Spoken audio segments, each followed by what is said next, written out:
And 13 News at 5 begins with breaking news tonight. The light snowfall across central Indiana is now causing a lot of crashes on interstates and many other roads across the area. Take a look here. This is one of those crashes. This is I-70 in Hendricks County near Old State Road 267. And sadly, it's a similar situation all over. This is I-65 north at 21st Street. More crashes, more slowdowns. We've seen so many crashes, in fact, the last couple of hours. It's really become kind of hard to keep track of them all. Good evening. I'm Jenny Runovich. And I'm Dustin Grove. We're in tonight for Anne Marie and Felicia. Let's get right to Angela in the Weather Center tracking how long this snow is going to stick around. She's also got to look at how cold it's going to feel the rest of the night as well. Angela? Cold and snowy, yes, for the next couple of hours. The snow should end for most of central Indiana by 8 o'clock. It will linger a little longer the farther south and east you are. We have this little area of snow moving through central Indiana. It's not a lot of snow, but on untreated roads, this is quickly leading to ice-covered roads.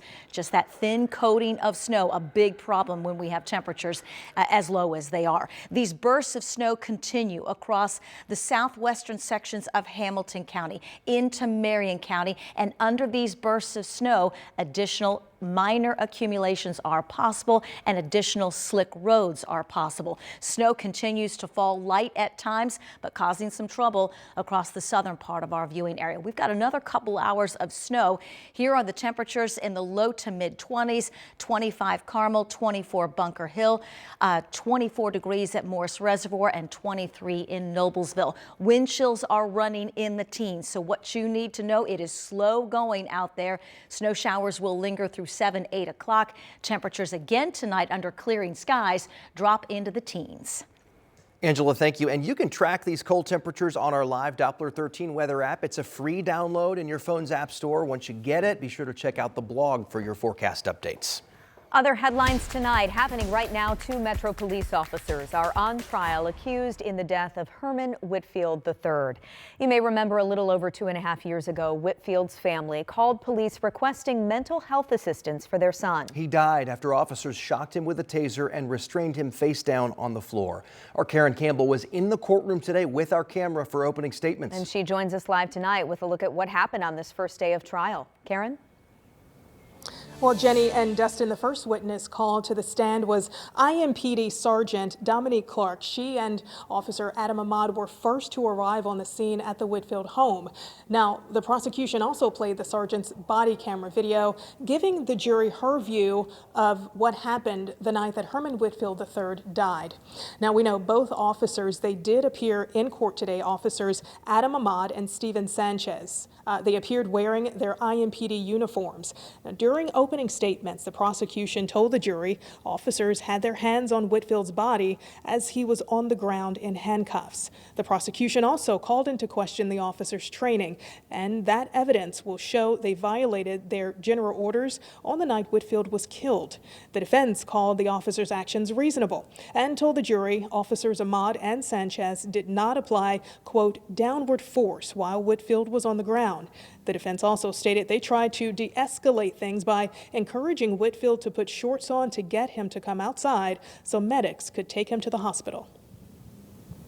Involuntary manslaughter doesn't mean that officers Ahmad or Sanchez wanted to kill Herman. They did. There's no evidence they wanted to do that. But that's not what's required of involuntary manslaughter.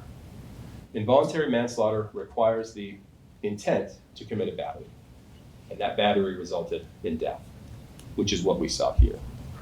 By keeping their hands on Herman, by forcing him to remain in the prone position, by preventing him from getting into the recovery position, sitting on his side or sitting upright so that he could breathe, they committed a battery. And that battery resulted in the death of Herman Whitfield III. These officers went to the Whitfield home to help Herman Whitfield III. Their actions were objectively reasonable. Nothing they did was rude, angry, or insolent. Nothing that you see will show that they caused Herman's death. They used their training and their legal authority to do their jobs. And Herman Whitfield Jr. was the second person to take the stand today. He testified he was never made aware his son had a mental health issue by any medical professional. A judge did allow our cameras in the courtroom for opening statements. Our cameras will be allowed again during closing statements at the end of this week. Jenny, Dustin. All right, Karen Campbell reporting live for us tonight. Thank you. Tonight, 2 baby girls are safe after someone stole the car they were in and then left them in a ditch. Right now, though, police are still trying to find the person who stole the car to begin with. So here's how those babies were discovered. A man who'd stepped out of his house to get a package first spotted the girls still in their car seats near Prospect Street and Emerson Avenue. He took them inside to get them out of the cold and then called police. Police say they found the stolen car near the area where the girls were left in the cold. Officers have not released a description of the person accused of stealing the car with the babies inside. All of this happened near East Gimber Street and South Keystone Avenue. Well, tonight, Metro Police are trying to figure out what led to the deaths of 2 people just a couple of hours ago in a home on the north side of Indy. Our Chase Howell rushed to the scene on West 38th Street near North Meridian. Chase, do police believe at this point there's any danger to the public? They have not. Right now, they're calling it a death investigation. But what I can tell you is police say when deputies with the Marion County Constable's Office were walking up to the house to serve some sort of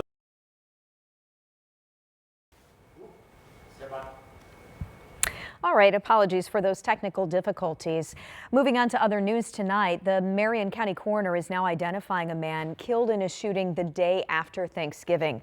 22-year-old Darius Thompson died late Friday morning near 21st and Post. That's on the east side of Indianapolis.